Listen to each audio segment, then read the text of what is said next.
Ohio State head coach Thad Matta, D'Angelo Russell, and Shannon Scott. Coach is dispensing with the opening statement, so the floor is now open to questions for the student athletes.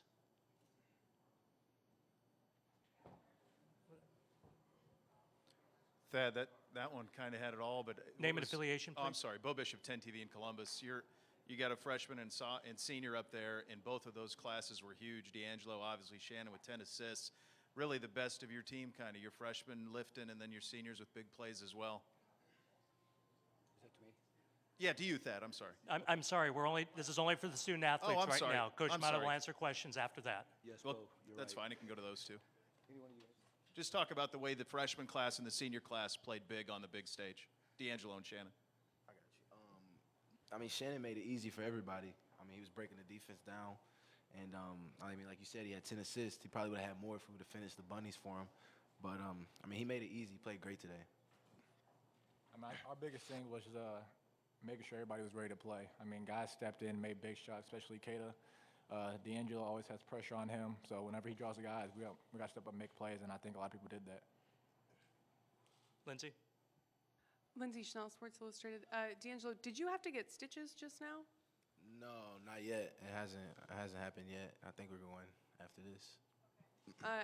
When you went to shoot those 2 free throws that iced the game, you were talking quite a bit on the free throw line, maybe talking a little trash. Could you share with us what you said? I was talking to Coach. He told me to get 1, and I told him I could get 2.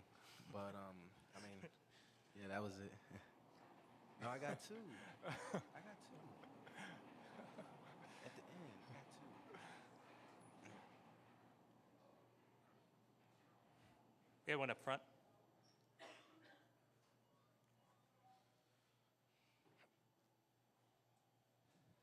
Micah Rice, the Colombian. D'Angelo, they threw a lot of double teams at you. What'd you do to overcome that challenge and still be able to work within the offense with what their defense was trying to do to you today?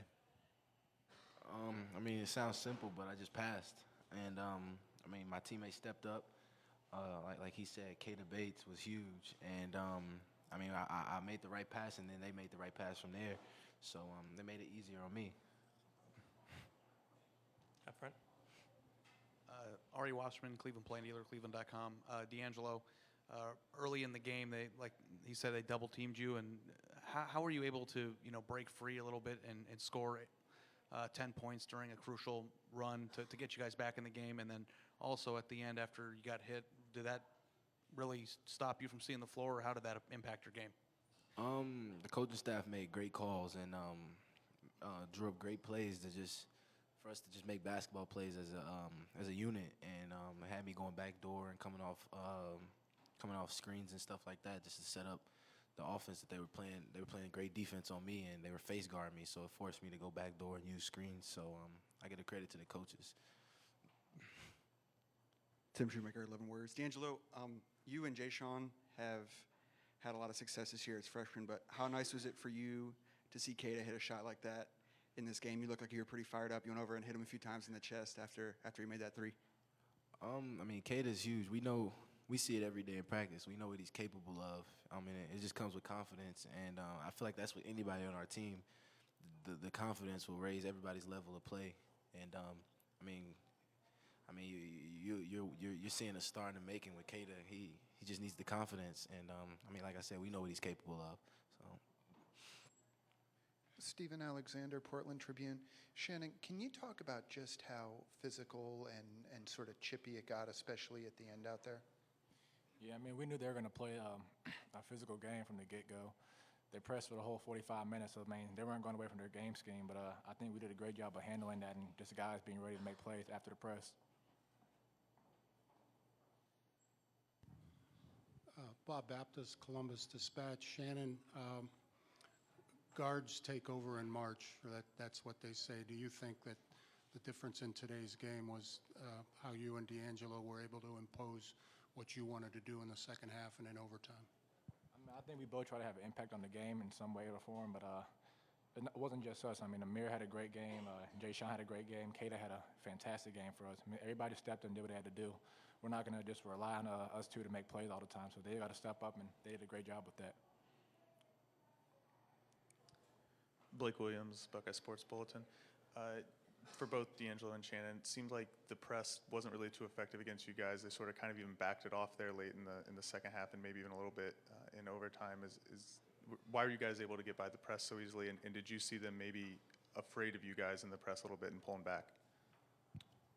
I wouldn't say afraid of us, but I mean, pressing. I mean, it's a great scheme, but if you beat it a few times, the coaches usually back out of it, and I mean, we didn't really turn the ball over from it, so they weren't really getting easy buckets from it. So I mean, coach was smart and he backed out of it. So.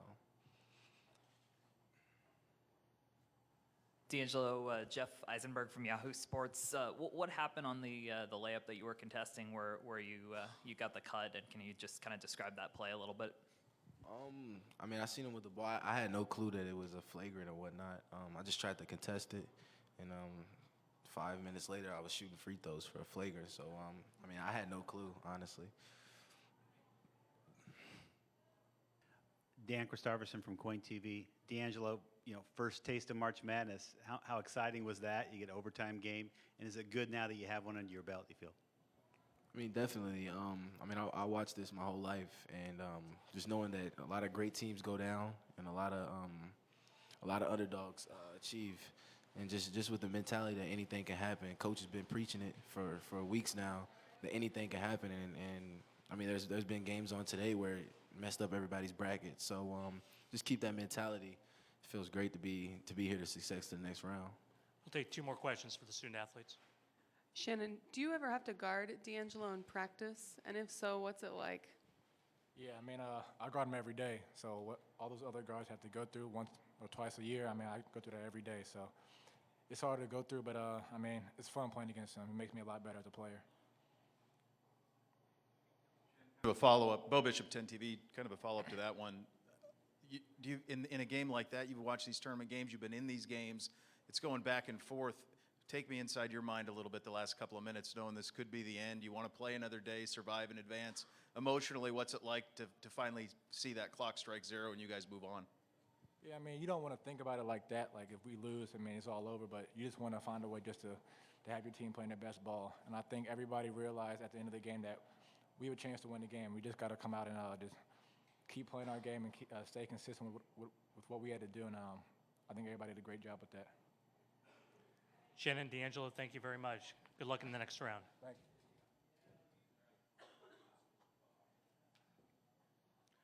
Floor is now open for questions for Coach Mata. Lindsay?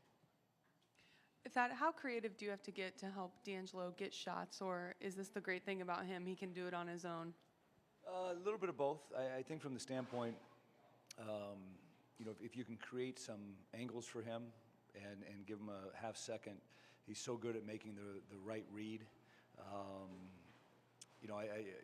The great thing when you try to get creative for D'Angelo, he picks it up just like that, and I think that makes him, just his knowledge of the game of basketball. He knows exactly what we're trying to get accomplished, and it can execute it.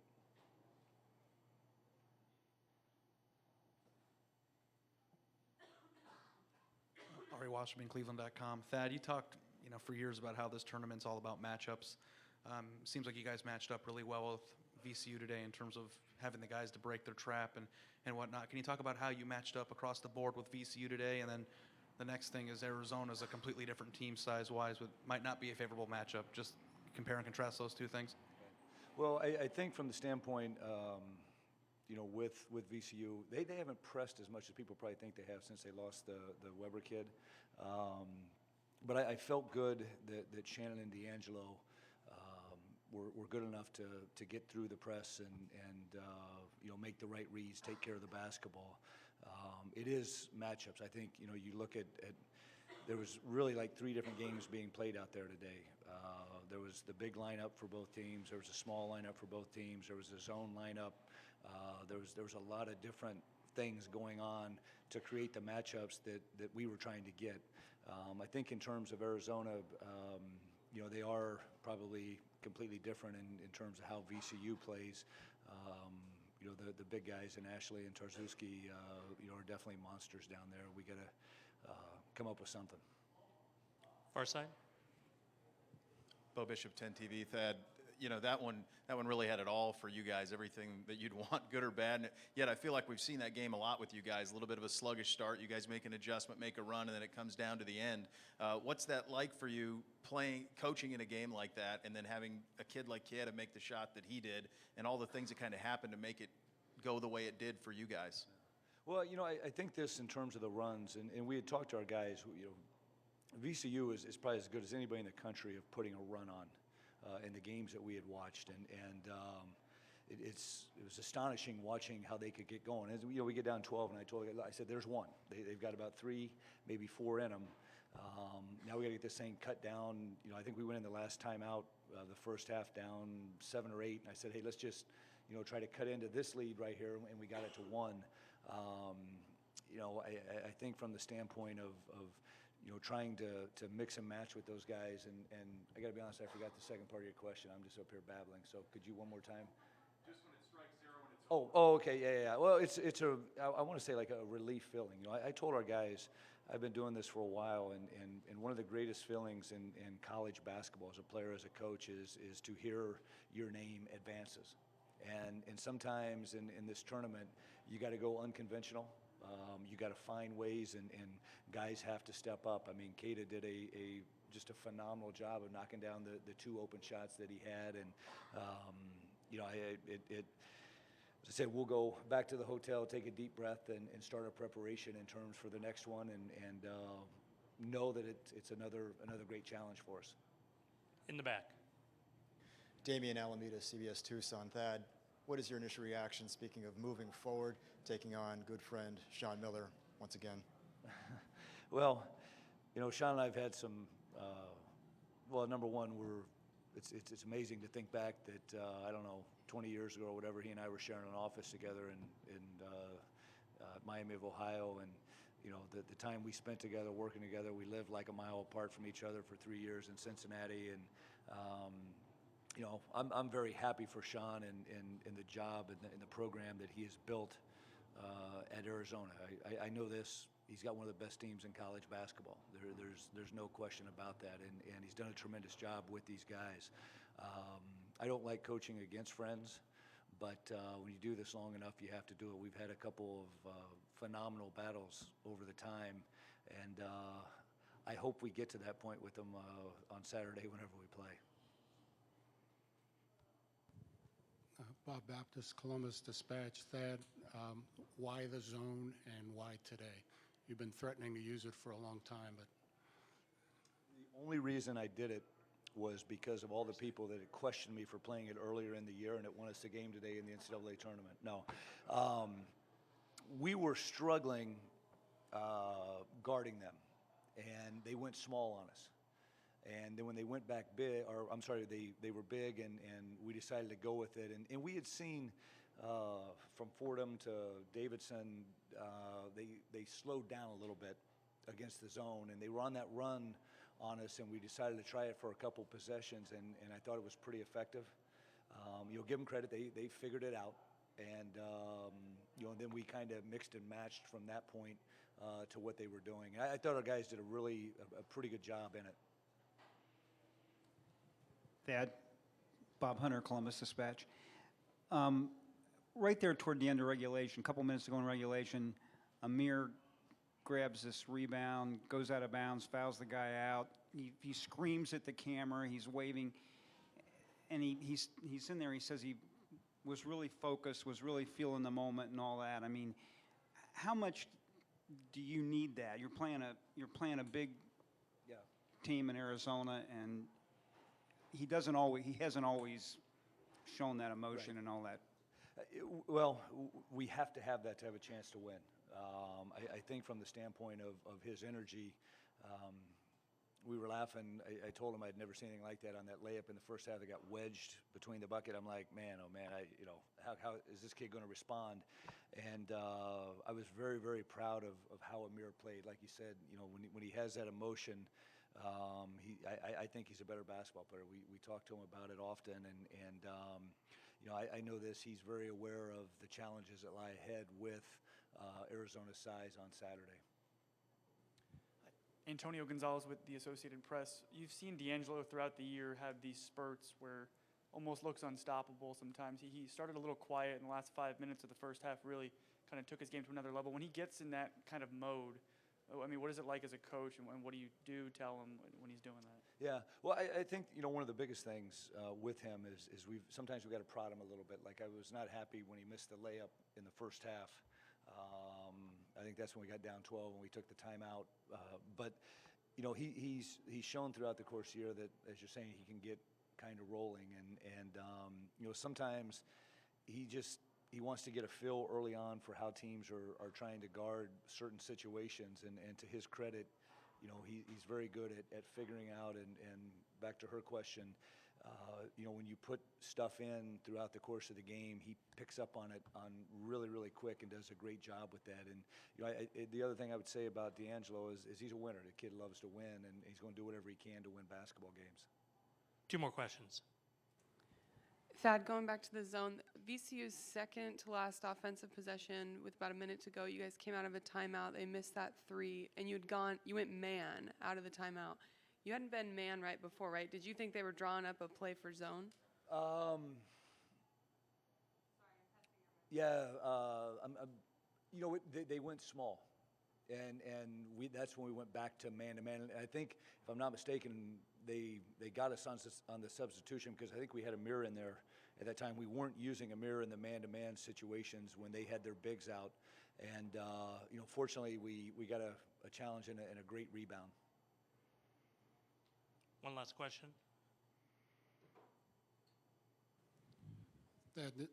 This team this year has probably cost you some hairs, and they've caused you to grow a beard. Did you see anything from them today that you hadn't seen before this season? I did, and I talked about it. Being down 12 or whatever we were, we took the timeout, and I went at them and challenged them to man up. And I said at that point, hey, it's time to play our best basketball, and you got to man up. It was both ways. It was a very, very physical basketball game, and you look at all the layups we missed in the first half and early on, and I think we missed like 10 straight shots. And the talk was so effective that we turned it in, or inbounded and turned it over the next possession. So that was like, well, that went well. But you go to the next one, and JT goes down and shot fakes, gets fouled, gets 2 points, and that kind of ignited us in terms of the plays. And I thought we did a much better job of finishing. And D'Angelo hit a couple big threes there on the wing in that stretch, but we had to play tougher. I challenged them, and to their credit, they did a great job of asking doing what we asked. Coach, thank you very much. Good luck on Saturday. Thank you.